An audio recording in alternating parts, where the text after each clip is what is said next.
اعوذ باللہ من الشیطان الرجیم بسم اللہ الرحمن الرحیم ان اللہ وملائکتہ یصلون علی النبی یا ایہا الذین آمنوا صلوا علیہ وسلموا تسلیما اللہم صلی علی سیدنا و نبینا و شفیعنا و مولانا محمد وعلی آل محمد وبارک وسلم۔ محترم خواتین و حضرات، السلام علیکم۔ پیام صبح کے ساتھ ایک بار پھر حاضر، میں ہوں آپ کا میزبان انیق احمد۔ جمعہ اور ہفتہ 2 دن پیام صبح میں ہم نے رکھے ہوئے ہیں سوال و جواب کے لیے، جبکہ پیر منگل بدھ اور جمعرات ان 4 دنوں میں ہم قرآن کریم کو سیکھتے ہیں اپنے ملک جید علماء سے، یعنی قرآن فہمی کی طرف ایک سفر ہے۔ لیکن جمعہ اور ہفتہ آپ کے سوالات ہوتے ہیں جو ہمارے پاس آتے ہیں، سینکڑوں کی شکل میں آتے ہیں، ان کو ہم جمع کرتے ہیں اور پھر ان سوالات کو ہم رکھتے ہیں اپنے ملک کے جید علماء کی خدمت میں، تاکہ ان سے حاصل کیا جائے اپنے مسائل کا حل۔ آج کے ہمارے معزز مہمان محترم مفتی محمد زبیر صاحب پچھلے 14 برس سے پروگرام میں تشریف لا رہے ہیں الحمدللہ، اور ہم ہمیشہ مفتی صاحب سے سیکھتے ہیں۔ سورہ نساء آیت نمبر 147 سے پروگرام کا آغاز کرتے ہیں۔ اعوذ باللہ من الشیطان الرجیم، بسم اللہ الرحمن الرحیم۔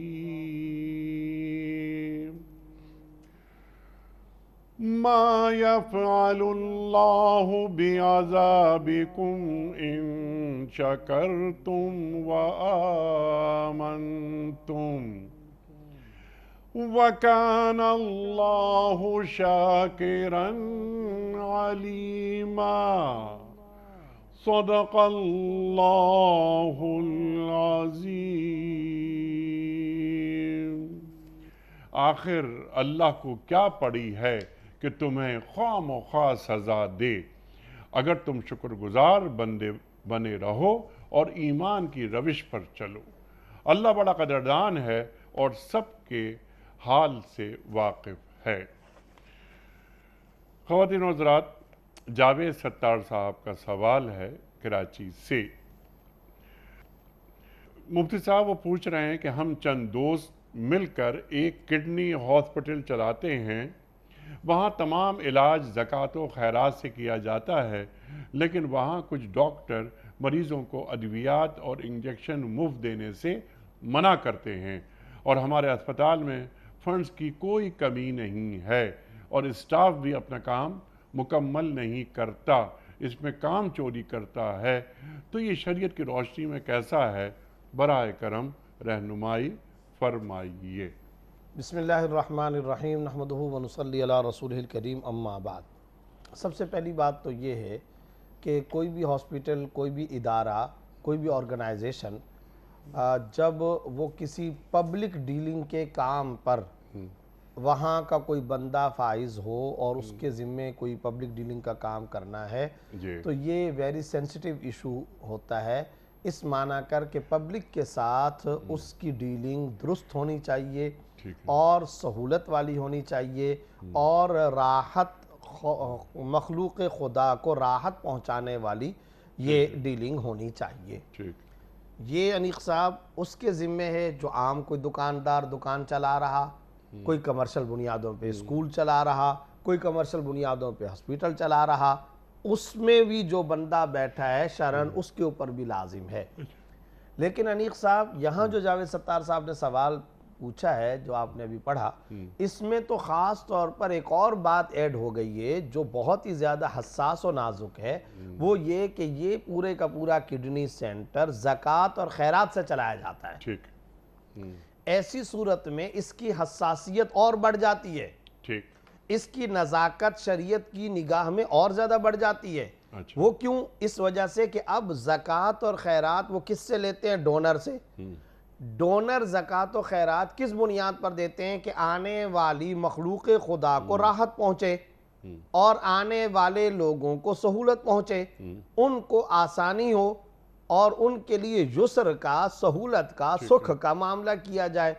اب جو ڈونر ہیں انہوں نے یہ دیا، آگے جو ڈاکٹر حضرات بیٹھے ہوئے ہیں یا مینجمنٹ کا کوئی بندہ ہے یا سٹاف کا کوئی بندہ ہے، کوئی عملے کا کوئی بندہ ہے، انیق صاحب اس میں سے کوئی بندہ اگر اپنے مفوضہ امور کی انجام دہی میں غفلت اور کوتاہی کا مرتکب ہوتا ہے، شرعاً حرام کا مرتکب ہے، ناجائز کا مرتکب ہے، بمقابلہ اس کے جو ذاتی طور پر پیسے لے کے سروسز دینے والا ہے اس کے مقابلے میں، بھائی میرا ایک ہاسپٹل ہے ذاتی، آپ آئے اور آپ نے مجھے پیسے دیے، اور پیسے دے کر کے اب کیا ہوا، میں نے آپ کو سروس دینی ہے، سروس کے اندر کوتاہی کی تو میں آپ کا مجرم ہوں، یہ بھی ناجائز ہے، یہ بھی ناجائز ہے، حرام ہے کہ میں آپ کا مجرم ہوں۔ لیکن یہاں تو معاملہ یہ کہ ہزاروں لاکھوں لوگوں کی ڈونیشن ہے اور ان کی شرعی ڈونیشن ہے، زکوٰۃ ہے، تو جب زکوٰۃ ہے اس کے اندر جس قدر حساسیت ہے، کیونکہ زکوٰۃ وصول کرنے کے بعد اب بندہ دو طرفہ ذمہ دار اور مسئول بن جاتا ہے، ڈونر کی طرف سے، یہ عطیہ دہندہ کی طرف سے، اس کی طرف سے یہ وکیل اور ایجنٹ ہے شریعت کی نگاہ میں، دوسری طرف سے آنے والے مریضوں کا یہ مسئول اور ذمہ دار ہے۔ اب جب یہ غفلت اور کوتاہی کرے گا تو یہ مریضوں کا بھی مجرم، ڈونر کا بھی مجرم، یہ سب مخلوق خدا کا مجرم۔ پھر دوسری بات، اگر میں اپنی دکان کوئی کھول کر کے بیٹھا ہوں، کوئی آدمی محلے کا آیا، پڑوسی، کوئی کسٹمر، میں نے اس کی حق تلفی کی، کل کو خدا نے میرے کو ہدایت دے دی، اس ہدایت کی وجہ سے میں اس تنہا متعین فکس اور مقرر بندے سے تو جا کے معافی مانگ لوں گا، یہاں کس سے معافی مانگو گے بھائی؟ یہاں کس سے معافی مانگو گے؟ نتیجہ کیا ہے؟ مریضوں کا بھی یہ مجرم بنا، ڈونرز کا بھی یہ مجرم بنا، پھر ان دونوں کے جرموں کے ساتھ ساتھ یہ خدا کی ذات کا بھی مجرم بنا کہ اللہ نے زکوٰۃ کی رقم کو صحیح طور پر خرچ کرنے اور فکس جگہ پر خرچ کرنے کا شریعت میں حکم دیا تھا نا۔ اب اگر پہلی بات تو یہ کہ انہوں نے وہ شرعی طریقہ کار اپنایا کہ نہیں اپنایا کہ جو زکوٰۃ آ رہی ہے اس کو شریعت کے قانون کے مطابق خرچ کیا جائے، امید ہے کہ انہوں نے اپنایا ہوگا، پہلا فریضہ تو یہ تھا۔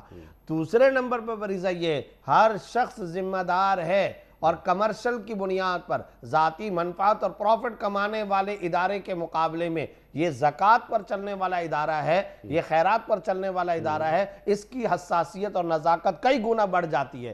اب اگر کوئی کوتاہی کرے گا، ایسے حرام کا مرتکب ہے جس حرام کی وجہ سے اگر وہ اس کا ازالہ بھی کرنا چاہے، اس کی تلافی بھی کرنا چاہے، اس کا کوئی راستہ نہیں ہے۔ چنانچہ ہوتا کیا ہے انیق صاحب، میں آپ کی اجازت سے یہاں دو باتیں عرض کرنا چاہتا ہوں۔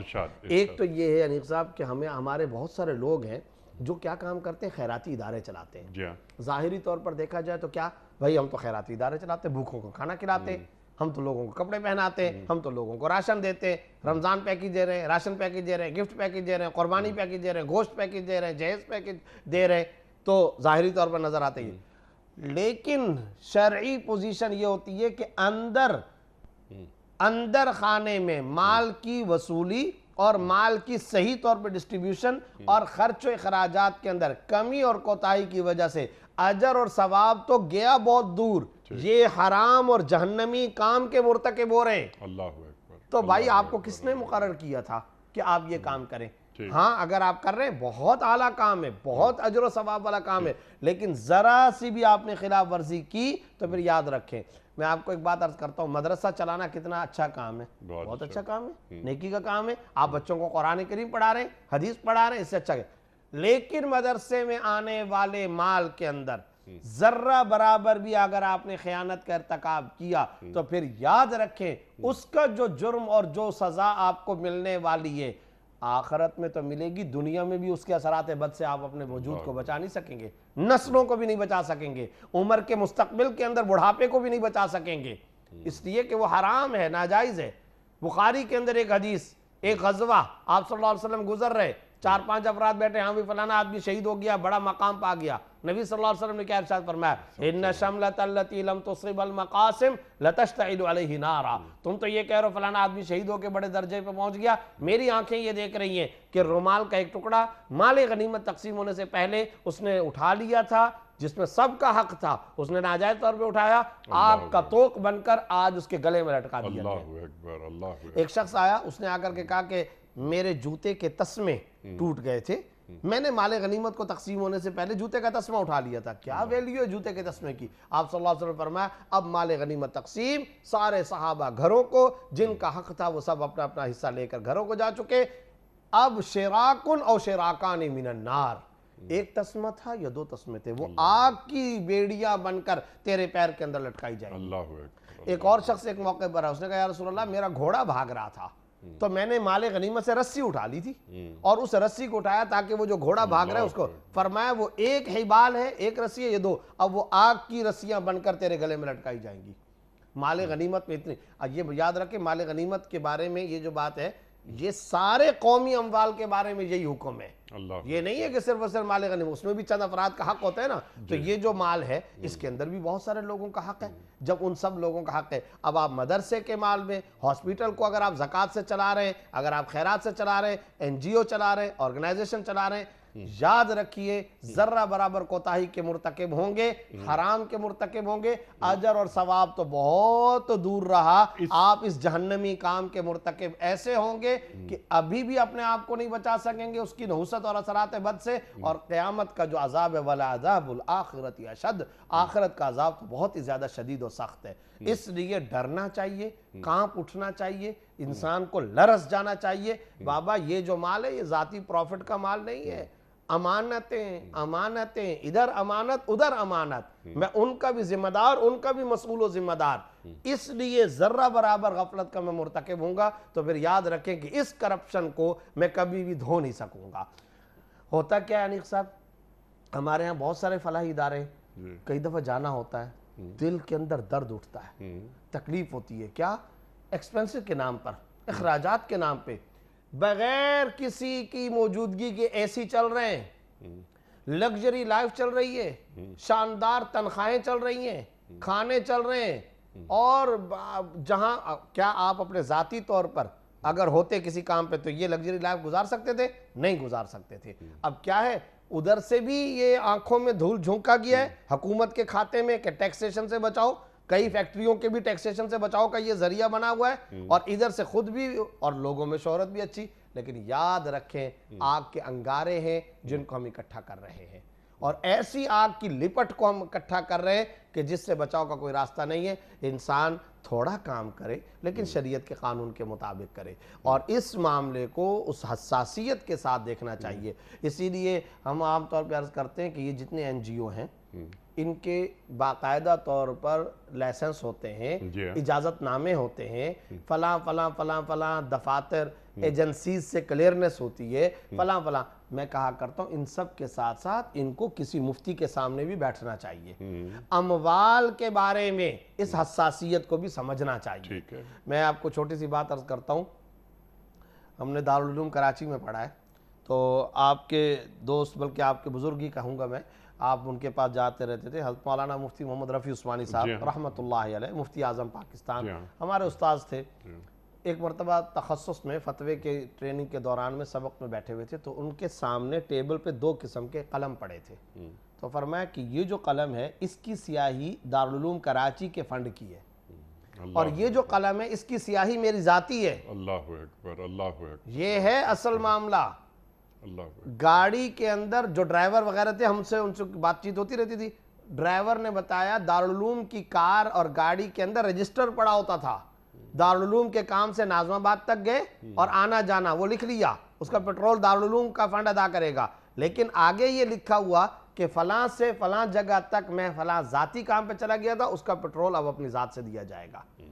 یہ ہے اصل احتیاطی معاملات. اور یہ جو اتنے بڑے بڑے ادارے چل گئے، اللہ نے ان کو ہدایت کا ذریعہ بنایا پوری دنیا میں جہاں کہیں پر بھی، تو وہ اس کے پیچھے مالی معاملات کی یہ صفائی ہوتی ہے، مالی معاملات کی یہ احتیاطیں ہوتی ہیں. جب تک ان احتیاطوں کو ملحوظ نظر نہیں رکھا جائے گا، آپ بھول جائیے کہ آپ کو اس کے اوپر اجر ملے گا، ثواب ملے گا، ایک اچھی شہرت ضرور ہو سکتی ہے، لیکن اس کے لیے ضروری ہے کہ آپ مالی معاملات کے اندر حساسیت برتیں. اور پھر یہاں پر ایک بات انہوں نے اور کہی کہ انجیکشن نہیں دے رہے، بھائی آپ کو ڈونر نے پیسہ دے رکھا ہے، پھر سوال کے اندر موجود ہے فنڈ کی کمی بھی نہیں ہے، جی ہاں، آپ حرام کے مرتکب میں اگر آنے والے مریض کو میڈیسن اور انجیکشن نہیں دے رہے، کس نے آپ کو شریعت میں یہ اختیار دیا ہے کہ آپ کسی کی امانت ہے وہ آپ آگے والے تک نہیں پہنچا رہے، اس امانت میں خیانت کے مرتکب ہو رہے ہیں، آپ بیٹھے ہوئے ہیں کہ آپ کہہ رہے ہیں میں بہت بڑا این جی او کا کام کر رہا ہوں، ادارہ چلا رہا ہوں، آپ تو کرپشن کر رہے ہیں، چاہے آپ کاغذوں کی قانونی کرپشن نہیں ہے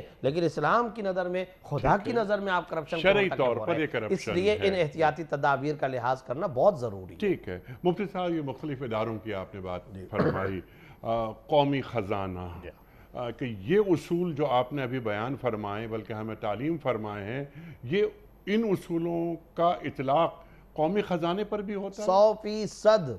100%، بلکہ یہ احکام اصل قومی خزانے ہی کے لیے نازل ہوئے۔ اللہ، یہ جو میں نے احکام بیان فرمایا یہ بیت المال کے احکام ہیں، جو میں مال غنیمت کی بات بتا رہا ہوں، یہ باقاعدہ سرکاری اموال کے احکام ہیں، اور پھر اس سے لے کر کے فقہاء نے کہا ہر وہ مال جس میں لوگوں کی شمولیت ہوتی ہے، جس میں لوگوں کے اموال جمع ہو جاتے ہیں، تو اصل تو یہ سرکاری مال کے بارے میں آ رہا ہے۔ اللہ اب ذرا آپ بتا دیں سرکاری مال کے بارے میں ہمارے ہاں کس طریقے سے اس کو بے دریغ استعمال کیا جاتا ہے۔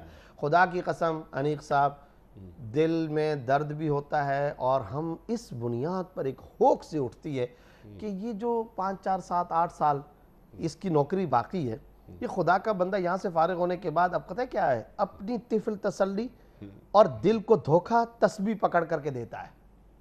اب کیا کام کرتا ہے؟ اب وہ یہ کام کر رہا ہے کہ بھئی میں اپنے نماز کا پابند ہوں، میں تلاوت قرآن کا پابند، او بھائی تیری اس نماز اور تیری اس تلاوت، ذکر، محاسبہ، مراقبہ، عمرہ، تراویح اور یہ نفلی جتنے اذکار، اس کی بنیاد پر تیری بخشش نہیں ہوگی، کیونکہ وہ اصل میں اصل اپنے وہ ہے معاملہ، گلٹ کو تھپک کے سلانا چاہتا ہے، اور کبھی بھی اس طریقے سے یہ قلبی بغاوت سے راہ فرار اختیار نہیں کر سکتا ہے، اور کبھی بھی اس طریقے سے اس کا ازالہ نہیں ہو سکتا۔ یعنی عجیب بات ہے، حق میں نے آپ کا مارا طواف کرنے کے لیے، میں کعبے کا چلا گیا، حق میں نے آپ کا مارا ہوا ہے، ادھر بہن بیٹی کو حصہ وراثت نہیں دی ہے اور میں سمجھ رہا ہوں کہ میں حج کرنے چلا جاؤں۔ اسی لیے آپ جیسے حضرات نے اور علماء نے ہمیں سکھایا، تعلیم کیا کہ توبہ میں وہ تو پلٹ آنا ہے سب کچھ، لیکن تلافی بھی بہت اہم ہے، وہ اس کا توبہ کا لازمی پارٹ ہے۔ جی، ایک آدمی کہ میں توبہ کرتا ہوں، بھائی میرے ذمے جو 10,000 روپیہ قرضہ ہے وہ تو میں دے نہیں رہا، اب میں توبہ کرتا ہوں، وہ توبہ ہوگی ہی نہیں، یعنی اس پر توبہ کا اطلاق ہی نہیں ہوتا۔ توبہ کی بنیادی کنڈیشن یہ ہے کہ پہلے تو میں وہ 10,000 ادا کروں، پھر جو میں نے اس کو اتنا ستایا، اتنا تنگ کیا، ٹال مٹول کیا، ڈیلے کیا، اس کی پھر معافی اس بندے سے بھی اور خدا کی ذات سے بھی۔ عجیب ہمارا فلسفہ ہے، حق میں آپ کا مارتا ہوں، سجدہ میں اللہ رب العزت کو جا کر کے کر رہا ہوں۔ او بھائی جس کا میں نے حق مارا پہلے میں اس سے معافی مانگوں، اللہ کا حق اللہ، اس کو پورا کرنا بھی ضرورت، لیکن جو حق العبد ہے اس کا مواخذہ بڑا خطرناک ہے، بڑا حساس معاملہ ہے، اور اس کی وجہ سے جنت و جہنم کے فیصلے ہوں۔ اللہ اکبر، اللہ اکبر، اللہ اکبر۔ مقصود صاحب ہے کراچی سے، ان کا سوال یہ ہے کہ میں اپنی جائیداد اپنی اولاد میں اپنی زندگی ہی میں تقسیم کرنا چاہتا ہوں، میری رہنمائی فرما دیجئے، میرا اور میری بیوی کا، یعنی اس میں میرا اور میری بیوی کا کتنا حصہ ہوگا، اور میرے 3 بیٹے اور 2 بیٹیاں ہیں، ان کا کتنا حصہ ہوگا؟ انیق صاحب اس سوال کے بارے میں یہ بات عرض کرنی ہے کہ دیکھیں کوئی شخص بھی اپنی زندگی میں اپنی وراثت تقسیم نہیں کر سکتا، کسی کی زندگی میں اس کی میراث تقسیم نہیں ہوتی، میراث کی تقسیم کا مرحلہ مرنے کے بعد ہی شروع ہوتا ہے۔ یہ تو ہو گیا وراثت کا معاملہ، ترکہ، جائیداد، وراثت، میراث، یہ موت کے بعد تقسیم ہوتی ہے، کسی کی زندگی میں اس کی میراث تقسیم نہیں ہوتی۔ البتہ کوئی شخص اگر اپنی زندگی کے اندر اپنا مال اپنی آل اولاد کو دینا چاہے تو اس کو شریعت کی اصطلاح میں ہبہ کہتے ہیں۔ ہبہ کا معنی ہے گفٹ، تحفہ، تبرع، احسان، کرم۔ اگر کوئی شخص گفٹ دینا چاہتا ہے اپنی آل اولاد کو تو ٹھیک ہے، دے سکتا ہے، شریعت میں اس کو اختیار ہے۔ کیوں؟ لِكُلٍّ يَتَصَرَّفُ فِي مِلْكِهِ كَيْفَ شَاءَ، ہر انسان کو اپنے مملوکہ مال میں ہر طرح کے جائز تصرف کا شریعت میں اختیار ہے، تو جب اس کو اختیار دیا گیا ہے وہ اگر اپنی آل اولاد میں تقسیم کرنا چاہتا ہے تو بالکل ٹھیک ہے، لیکن اس سلسلے میں شریعت نے کچھ ترغیبیں دی ہیں، اور وہ ایک روایت ہے جو صحیح مسلم کے اندر حضرت نعمان ابن بشیر رضی اللہ تعالیٰ عنہ کی روایت ہے، انہوں نے اپنے ایک بیٹے کو کچھ مال دیا تو آپ صلی اللہ علیہ وسلم نے ان سے پوچھا صلی اللہ کہ علیہ وسلم، نعمان یہ بتاؤ کیا تم نے اپنی باقی اولاد کو بھی اسی طریقے سے دیا ہے؟ تو اس پر انہوں نے جواب دیا تو آپ صلی اللہ علیہ وسلم نے فرمایا کہ تم باقی اولاد کو بھی اسی طریقے سے دو۔ اس سے یہ بات پتہ چلتی ہے کہ اگر کوئی شخص اپنی زندگی میں اپنا مال تقسیم کرنا چاہتا ہے، ٹھیک، وراثت تو نہیں ہے لیکن اگر ہبہ اور گفٹ کرنا چاہتا ہے کر سکتا ہے۔ اس کا طریقہ کار کیا ہوگا؟ پہلا بنیادی طریقہ یہ ہے جو فتوے کے اندر لکھا جاتا ہے کہ اپنے لیے ایک اتنا حصہ جس میں اس کی اپنی زندگی کا آرام سے گزر بسر ہو سکے وہ علیحدہ کر لے، ٹھیک، اور بیوی کے لیے بھی ایک مناسب حصہ علیحدہ کر لے۔ ہو گیا۔ اس کے بعد باقی جو مال ہے، پہلا آپشن، پہلی شرعی ترغیب یہ ہے تمام اولاد کو برابر دے، ٹھیک، بیٹے کو بھی بیٹی کو بھی، ٹھیک، لذکر مثل حظ الانثیین نہ کرے۔ پہلا آپشن یہ، یعنی بیٹے کو بیٹی کے مقابلے میں ڈبل، وراثت میں تو ہے، ہبہ میں تو آپ کو اختیار ہے، اور پہلا آپشن یہی ہے سب کو برابر دے دو، بیٹے کو بھی بیٹی کو بھی۔ لیکن اگر آپ اس آپشن پر عمل نہیں کرتے تو دوسرا آپشن شریعت نے یہ دیا ہے، وہ جو وراثت میں جس طریقے سے طریقہ تھا تقسیم کا، اگر آپ اسی طریقے کو یہاں بھی فالو کرنا چاہیں تو کر سکتے ہیں۔ کیا مطلب؟ بیٹے کو ڈبل، بیٹی کو اس کے مقابلے میں اکہرا، یعنی اگر آپ بیٹے کو دے رہے ہیں 1,00,000 روپیہ تو بیٹی کو 50,000 روپیہ دے دیں، یہ طریقہ بھی درست ہے۔ یہ دو آپشن ہو گئے۔ اب آ جاتا ہے تیسرا معاملہ، وہ کیا؟ کسی کو کم دینا، کسی کو زیادہ دینا۔ بعض اوقات بعض لوگ اس کے اوپر کہتے ہیں فلانے کو کم یا زیادہ کر لیا تو یہ حرام کام کر لیا، یہ گناہ کا کام کر لیا۔ تو یاد رکھے کوئی حرام نہیں ہے، کوئی گناہ نہیں ہے، ہر شخص کو اپنے مال کے اندر تقسیم کا اختیار ہے۔ جو چیز ناجائز ہے وہ یہ کہ کسی وارث کو بالکل یا محروم کر دیتے ہیں آپ، وہ ہے ناجائز، یا کسی کو مضرت اور نقصان پہنچانے کی غرض سے کسی کو بہت کم اور کسی کو بہت زیادہ دیتے ہیں، یہ بھی غلط ہے۔ اس کا تعلق دل کی نیت سے ہے۔ مثال کے طور پر نعوذ باللہ اللہ بچائے کہ کوئی باپ یہ کہتا ہے کہ میں اس لیے باقیوں کو زیادہ دے رہا ہوں تاکہ فلانے والے بیٹے کو کم دینا پڑے، نیت اس کو نقصان پہنچانے کی ہے، تو یہ غلط ہوگا، یہ اس کو نہیں کرنا چاہیے۔ اگر یہ بات نہ ہو، بالکل یا محروم کرنا بھی نہ ہو اور نقصان پہنچانے کی نیت بھی نہ ہو، اب کسی سبب کی بنیاد پر کسی کو زیادہ اور کسی کو کم دیا جائے تو اس کی بھی گنجائش ہے۔ اب وہ سبب کیا ہو سکتا ہے؟ مثلاً اس کا ایک سبب یہ ہو سکتا ہے، عریق صاحب، عام طور پر باپ ہے، وہ باپ یہ دیکھتا ہے کہ جب بیٹے وغیرہ بیٹیوں کی شادیاں ہو گئی، سارے اپنے اپنے گھروں کے ہو گئے، اب یہ بوڑھا والد اپنے ان اولاد میں سے کسی ایک بیٹے کے گھر پہ رہتا ہے، ٹھیک ہے، وہ بیٹا شفا خانے کی لائنوں پر بھی لگ رہا ہے، اس کی دوائیاں بھی لا رہا ہے، اس کے ہر وقت علاج معالجہ، قیام، طعام، لباس، علاج، سب چیزوں کا اہتمام کر رہا ہے، خدمت کر رہا ہے۔ اب باپ یہ کہتا ہے، چاہتا ہے، چونکہ میں اس بیٹے کے ساتھ رہ رہا ہوں، باقی بیٹے تو اپنا اپنا بیوی بچوں کا کر رہے ہیں، میں چونکہ اس کے ساتھ رہ رہا ہوں، یہ میری خدمت کر رہا ہے، لہذا اس بنیاد پر میں باقیوں کے مقابلے میں اس کو زیادہ دے دوں تو جائز ہے۔ ٹھیک ہے، اسی طریقے سے ایک اور بات یہ لکھی ہے کہ مثال کے طور پر باپ یہ دیکھتا ہے سارے کے سارے 4 بیٹے ہیں، فرض کرو وہ سارے کھاتے پیتے ہیں، مگر میرا جو 5واں بیٹا ہے وہ بہت غریب ہے، جی، مزدوری کر رہا ہے، اسٹیبلشڈ نہیں ہے، وہ باقی سارے ویل اسٹیبلشڈ ہیں اور فٹ ہے، تو ایسی صورت میں اس کی غربت کی وجہ سے اگر اس کو زیادہ دینا چاہتا ہے تو بھی جائز ہے۔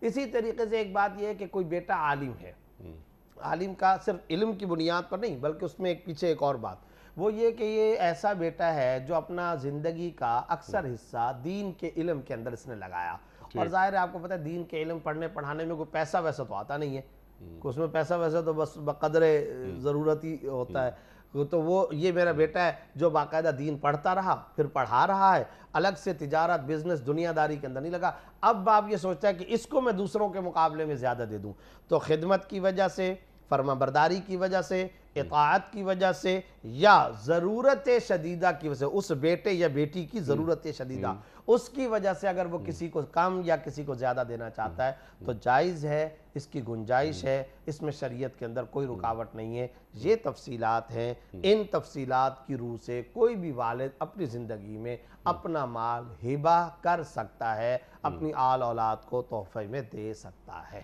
کلیئر، ایک ایک بات بالکل واضح ہو گئی۔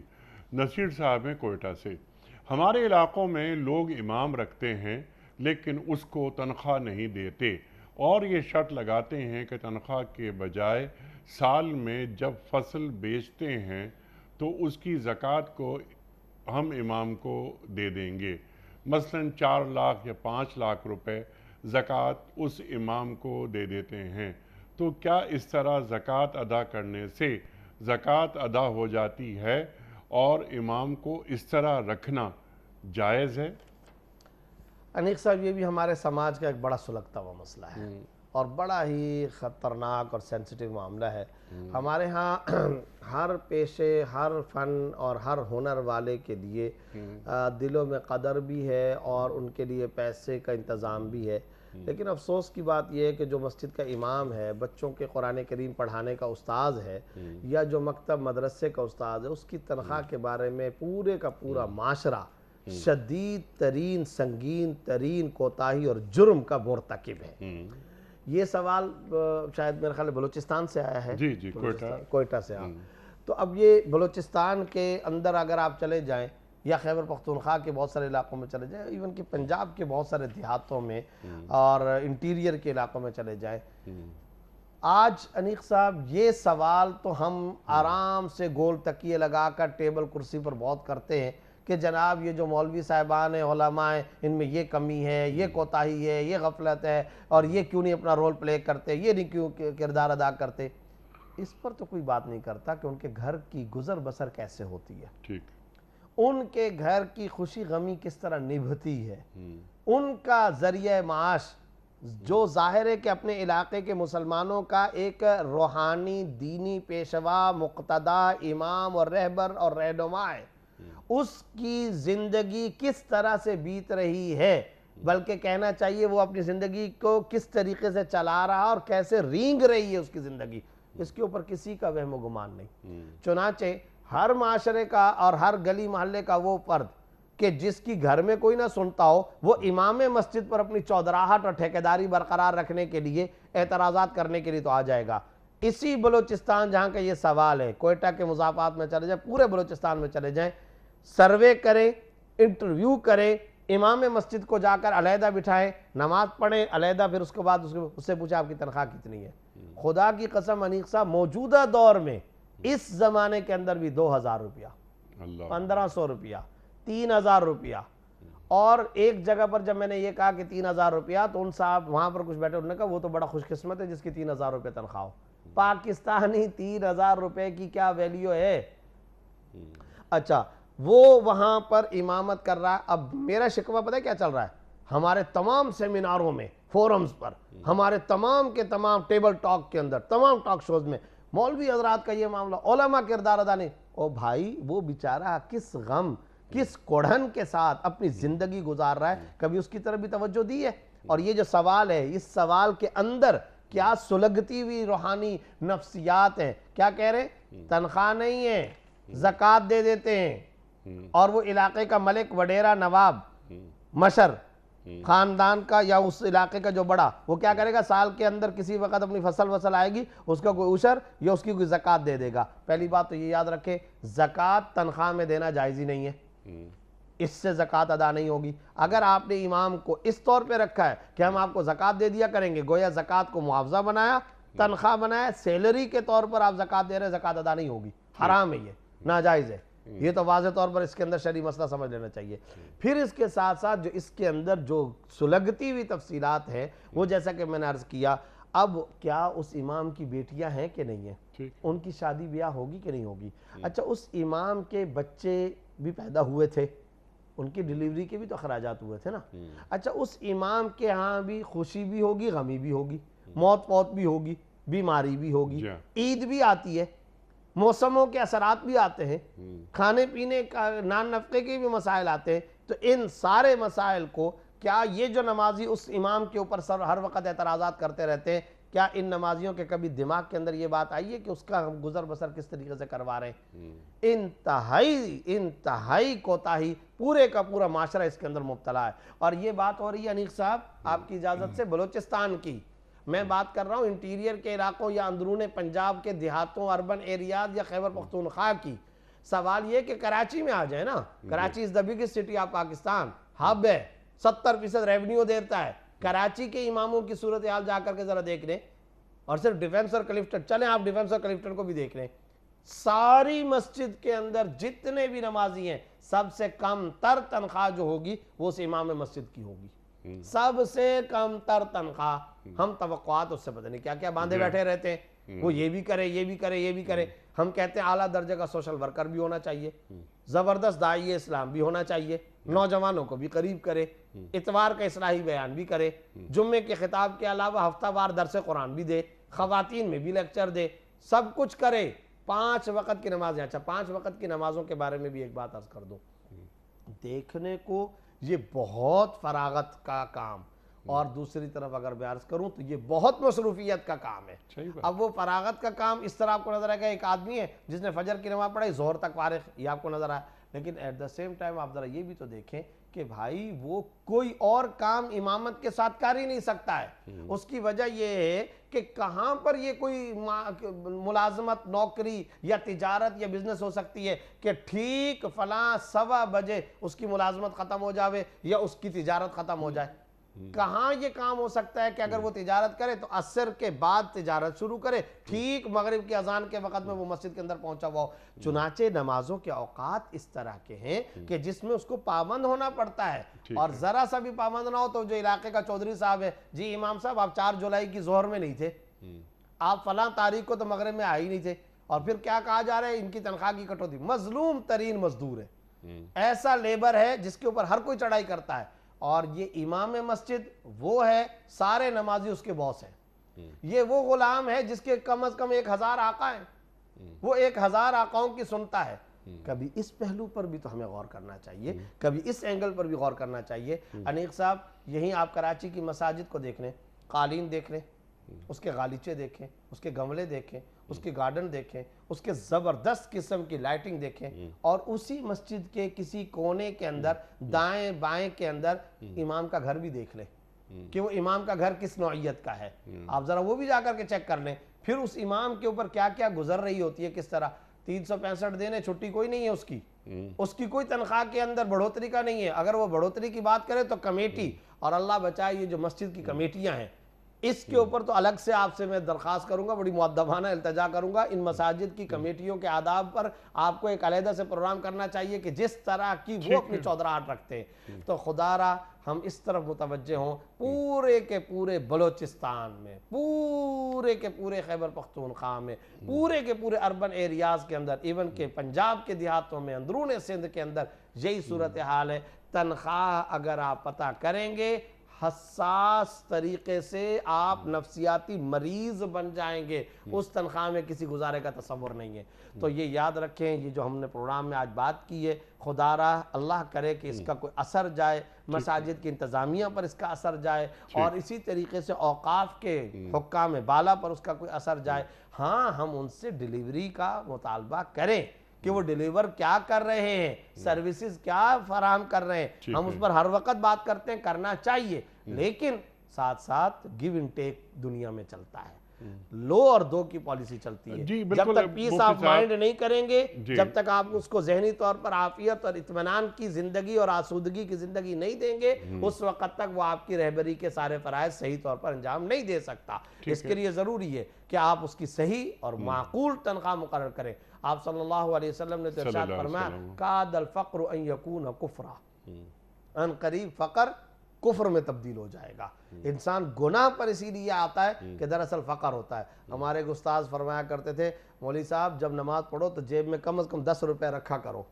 طالب علموں سے ایسے ہی فرمایا کرتے تھے۔ کیا مطلب؟ مقصد یہ کہ اگر تمہارے پاس کچھ بھی نہیں ہے تو اگر تم نماز پڑھو گے، نماز میں بھی تمہیں خیالات آ رہے ہوں گے کہ اب میں کھانا کیسے کھاؤں گا، چائے کیسے پیوں گا، آج رات کیسے کروں گا، میں کیسے گزارا ہوگا، بس کا کرایہ کیسے ہوگا۔ کم از کم جیب میں پیسے ہوں گے، پیس آف مائنڈ تو ہوگا، کوئی اطمینان قلبی تو ہوگی۔ تو اس اطمینان قلبی کے پیدا کرنے کا بنیادی طریقہ یہ ہے ائمہ کی تنخواہوں پر نظر ثانی کی جائے، ان کی معقول تنخواہ ہو تاکہ ان کی ضروریات زندگی ادا ہو سکے۔ سبحان اللہ، سبحان اللہ۔ بس صرف ایک نقطہ پھر آگے چلیں گے کہ اصل میں ہماری سوسائٹی میں کیا امام کو وہ اہمیت دی گئی ہے؟ بالکل نہیں دی جاتی۔ اہمیت نہ دینے کے اثرات ہیں جو آپ نے بیان فرما دیے۔ اصولی بات یہی ہے، اصولی بات یہ کہ امام کا مقام کتنا بلند ہوتا ہے۔ جس طرح ایک اچھا ڈاکٹر ہے، ایک اچھا انجینئر ہے، ایک پروفیسر ہے، وغیرہ وغیرہ اعلیٰ حاضر القیاس، لیکن جو امام مسجد ہے ہمارا، وہ انتہائی اہم آدمی ہے۔ اس کی وہ اہمیت سوسائٹی سے ختم ہوتی جا رہی ہے، بلکہ ختم ہو گئی ہے۔ جی اور یہ ہمارے اپنے ہاتھوں کا کیا اپنے ہاتھوں کا کیا ہوا ہے، تو امام مساجد کو، ائمہ مساجد کو وہ مقام دیا جائے۔ مفتی صاحب، اس سے پہلے کہ ہم رکھیں آپ کی خدمت میں اگلا سوال کیا بلکہ میں لمبے سوالات ہیں اصل میں، تو میں چاہتا ہوں ویڈیو کویسچن پہ آ جائیں، یہ سوال پھر ہم کسی اور پروگرام میں رکھیں گے۔ مفتی صاحب کی خدمت میں پہلا سوال۔ السلام علیکم مفتی صاحب، میرا سوال یہ ہے کہ جہری نماز میں اگر عورت اکیلے نماز پڑھ رہی ہو تو کیا وہ اونچی آواز سے تلاوت کر سکتی ہے؟ ارشاد۔ اس کا جواب یہ ہے کہ جہری نماز میں عورت اگر اکیلے نماز پڑھ، جہری نماز کا میں مطلب بتا دوں، یعنی وہ نماز جس میں امام صاحب اونچی آواز سے تلاوت قرآن کرتے ہیں، یعنی جیسا کہ فجر، مغرب اور عشاء۔ جی، یہ 3 نمازوں کو جہری نماز کہا جاتا ہے، ظہر اثر کو سری نماز کہا جاتا ہے۔ تو اب ان کا سوال یہ ہے کہ کیا عورت اگر اپنے گھر میں پڑھ رہی ہوگی تو وہ بلند آواز سے پڑھ سکتی ہے یا نہیں؟ تو اس کا جواب یہ ہے کہ وہ بلند آواز سے نہیں پڑھ سکتی، اس کو اپنے دل کے اندر ہی پڑھنا چاہیے۔ اچھا، مردوں کے لیے کچھ یہ گنجائش ہے کہ اگر وہ تنہائی میں نماز پڑھ رہے ہوں تو پھر وہ تنہائی کے اندر کچھ اونچی آواز سے اگر پڑھنا چاہیں تو اس کی گنجائش ہے۔ خواتین کا معاملہ یہ ہے کہ ان کو پست آواز میں ہی پڑھنا چاہیے، لیکن اگر کسی خاتون نے کسی وقت کچھ تھوڑی سی اونچی آواز سے بھی پڑھ لی، ایسی کہ وہ باہر وغیرہ نہ جائے، ایسی نہیں کہ وہ کمرے سے باہر، دروازے سے باہر، گھر سے باہر جا رہی ہو، ایسی بلند تو خیر ہوگی بھی نہیں، اور ایسی بلند آواز کرنی بھی نہیں، وہ تو جائز نہیں ہے۔ ویسے ہی تھوڑی سی قدر بلند آواز تو اگرچہ عورت کے حق میں یہ خلاف افضل ہے، لیکن نماز ہو جائے گی۔ اچھا، افضل یہی ہے کہ وہ پست آواز کے اندر ہی نماز ادا کرے۔ کلیئر۔ اگلا سوال مفتی صاحب کی خدمت میں۔ السلام علیکم مفتی صاحب، میرا سوال ہے کہ آج کل سیلون میں لڑکے لڑکیوں کا اور لڑکی لڑکیوں کا میک اپ کر رہے ہیں، کیا یہ درست ہے شرعی طور پہ؟ جناب، دیکھیں بات یہ ہے کہ یہ جو بیوٹی پارلر وغیرہ کا جب ہم حکم بتاتے ہیں اس وقت بنیادی شرط یہی ہوتی ہے کہ نامحرم کا میک اپ اور ان کا یعنی بناؤ سنگھار کرنا حرام ہے، ناجائز ہے۔ اگر کوئی لڑکی کسی مرد کا، کسی نامحرم کا میک اپ کرتی ہے وہ ناجائز ہے، اس مرد کے لیے میک اپ کروانا ناجائز ہے، اس لڑکی کے لیے میک اپ کرنا ناجائز ہے۔ اسی طریقے سے نامحرم کوئی بھی ہو، یہ شرعاً جائز نہیں ہے، اس سے بچنا ضروری ہے۔ اور خاص طور پر ظاہر ہے کہ میک اپ کے اندر تو باقاعدہ ہاتھ کا لگنا، مس کرنا، چھونا، یہ سب پایا جاتا ہے، تو اس کی شریعت میں کوئی گنجائش نہیں ہے، ناجائز ہے، اس سے بچنا ضروری ہے، اجتناب کرنا ضروری ہے۔ کلیئر۔ اگلا سوال مفتی صاحب کی خدمت میں۔ السلام علیکم مفتی صاحب، اگر امام مسافر ہوں تو ان کے پیچھے کیا نماز پڑھی جا سکتی ہے؟ شکریہ۔ جناب، یہ اہم سوال ہے جی، کہ جب امام مسافر ہو تو اس کے پیچھے مقامی افراد نماز ادا کر سکتے ہیں، یعنی اس کا جواب یہ ہے کہ ادا کر سکتے ہیں۔ البتہ اس میں 2 باتوں کا خیال رکھنا ضروری ہے۔ پہلی بات تو یہ کہ وہ جو مسافر ہے وہ تو 2 رکعت پڑھے گا، تو اگر ظہر، عصر اور عشاء کی نماز ہے تو ظاہر ہے کہ اس صورت میں جو باقی پیچھے کھڑے ہوئے مقتدی ہیں ان تمام مقتدیوں کو تو 4 رکعتیں پڑھنی ہیں، لہٰذا جب یہ امام 2 رکعتیں مکمل کر لے گا تو یہ سلام پھیر دے گا۔ اب باقی والے جتنے بھی پیچھے کھڑے مقتدی وہ اوپر کھڑے ہو کر کے اپنی 2 رکعتیں پوری کریں گے۔ لیکن یہاں ایک دلچسپ نکتہ ہے، یہ جو باقی جتنے بھی مقتدی ہیں یہ جو 2 رکعت پڑھنے کے لیے کھڑے ہوں گے تو یہ ان 2 رکعتوں میں کیا پڑھیں گے؟ ایک سوال ہے میرا، آپ فرمائیے۔ جناب، وہ سورہ فاتحہ پڑھیں گے اور سورت اس کے ساتھ ملائیں گے اور نماز مکمل کریں گے۔ دیٹ از اے پوائنٹ، میرا سوال پوچھنے کا مقصد ہی یہ تھا کہ دراصل جب یہ 2 رکعتیں پڑھنے کے لیے مقتدی کھڑے ہوں گے یہ سورہ فاتحہ نہیں پڑھیں گے۔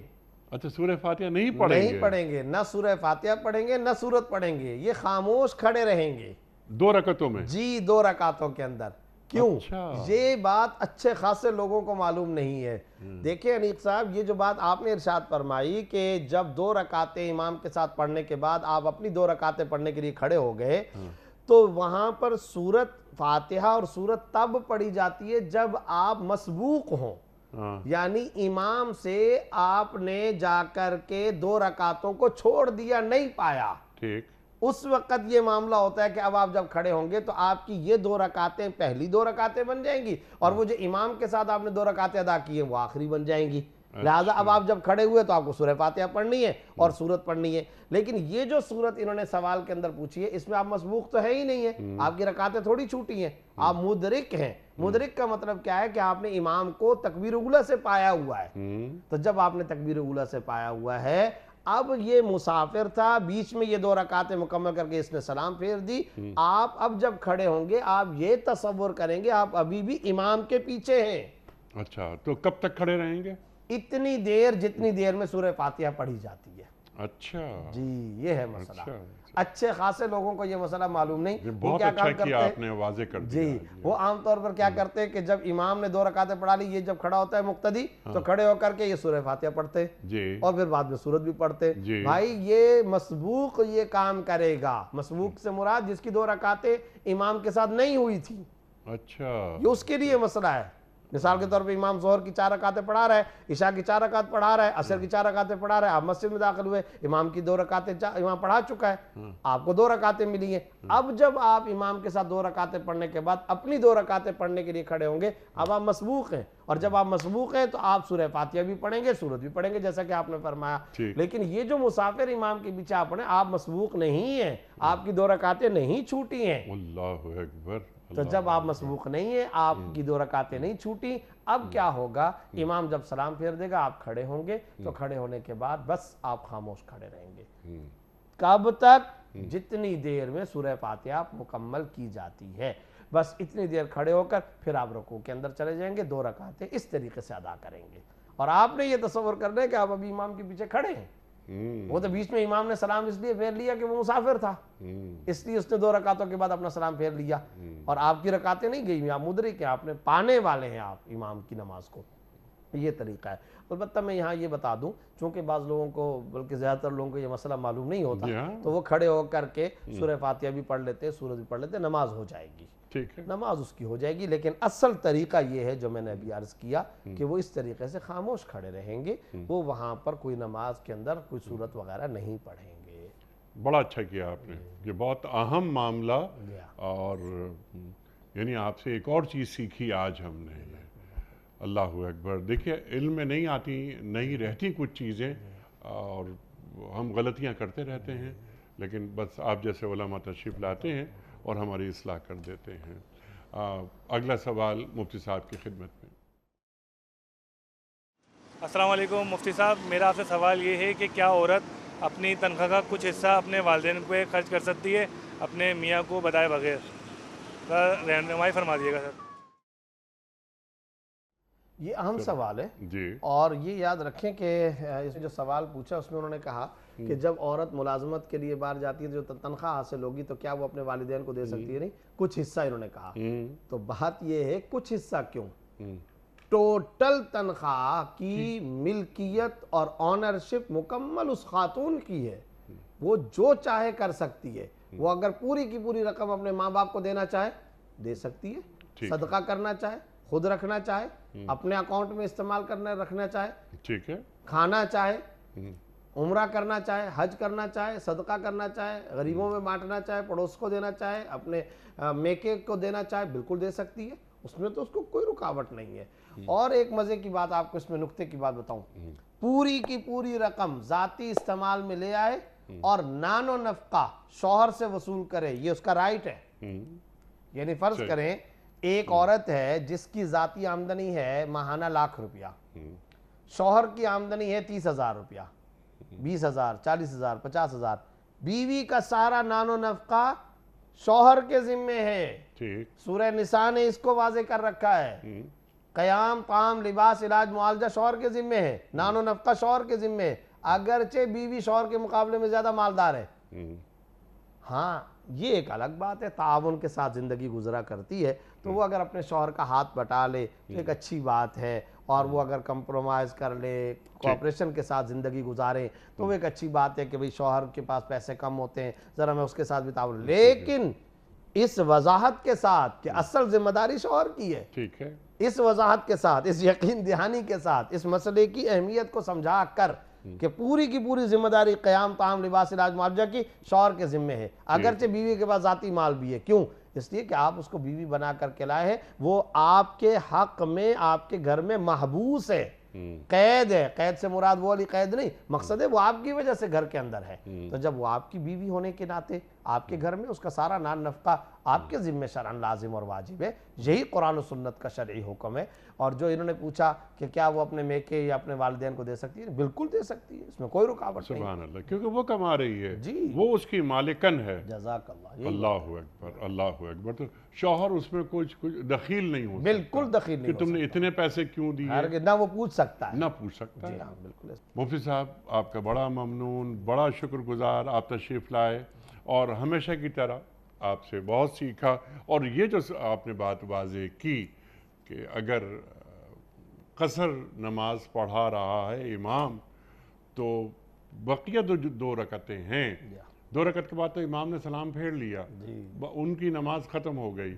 ہم جب پیچھے مقتدی نماز پڑھ رہے ہیں تو وہ دونوں رکعتوں میں صرف کھڑے رہیں گے، کچھ نہیں، بقدر سورہ فاتحہ خاموش کھڑے رہیں گے. خاموش کھڑے رہیں گے.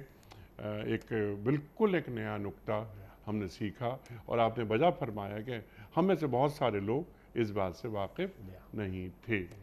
خواتین و حضرات، اصل مقصد ہمارا یہ جمعہ اور ہفتہ سوال و جواب کا یہی ہوتا ہے کہ ہمارے ذہن میں کچھ کنفیوژنز ہوتے ہیں، کچھ ابہام ہوتے ہیں، یا علم میں اضافہ کرنا ہوتا ہے.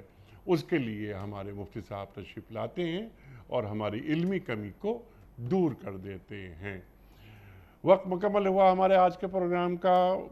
خواتین و حضرات، آپ اور ہم جانتے ہیں کہ پیام صبح کا اختتام ہوتا ہے روزانہ ایک قول پر، اور وہ قول ہوتا ہے صاحب نہج البلاغہ امیر المومنین حضرت علی مرتضیٰ کرم اللہ وجہہ کا.